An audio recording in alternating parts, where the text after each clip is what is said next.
নূহ আলাইহি ওয়াসাল্লামের নৌকা। অনেক অনেক বছর আগে এক দেশে মানুষ আল্লাহর কথা ভুলে গিয়েছিল।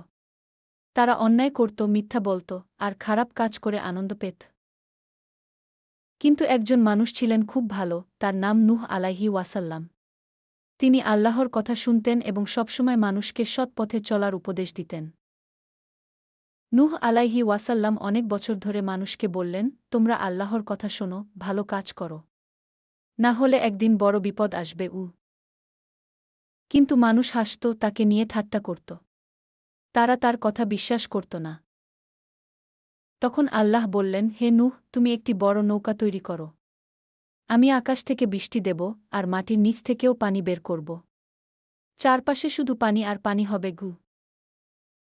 নূহ আলাইহি ওয়াসাল্লাম আল্লাহর নির্দেশে কাঠ দিয়ে বিশাল এক নৌকা বানালেন। মানুষ তা দেখে হাসল, বৃষ্টি তো নেই, এই শুকনো মাঠে তুমি নৌকা বানাচ্ছ কেন? তারা নূহ আলাইহি ওয়াসাল্লামকে পাগল ভাবল। নূহ আলাইহি ওয়াসাল্লাম তাদের কথা কানে না নিয়ে কাজ চালিয়ে গেলেন। তিনি জানতেন আল্লাহ যা বলেন তা অবশ্যই ঘটবে। তারপর একদিন হঠাৎ আকাশ থেকে ভারী বৃষ্টি নামল, আর মাটি থেকেও পানি উঠতে লাগল। নদীনালা সব মিলিয়ে ভয়ঙ্কর প্লাবন হল। পৃথিবীর সবকিছু পানিতে ডুবে যেতে লাগল। নূহ আলাইহি ওয়াসাল্লাম তার পরিবার আর সব প্রজাতির প্রাণী একজোড়া করে নৌকায় তুলে নিলেন। গরু, ঘোড়া, বিড়াল, হাতি, পাখি সবাই সেখানে ছিল। পানির ঢেউ ছিল পাহাড়ের মতো, কিন্তু নৌকাটি নিরাপদে ভেসে চলল, কারণ আল্লাহ তার হেফাজত করছিলেন। অনেক দিন পর পানি কমে গেল।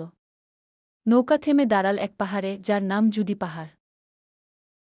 তখন নতুন করে মানুষ আবার পৃথিবীতে জীবন শুরু করল। আল্লাহ আমাদের সবসময় সৎ পথে চালান। আমিন।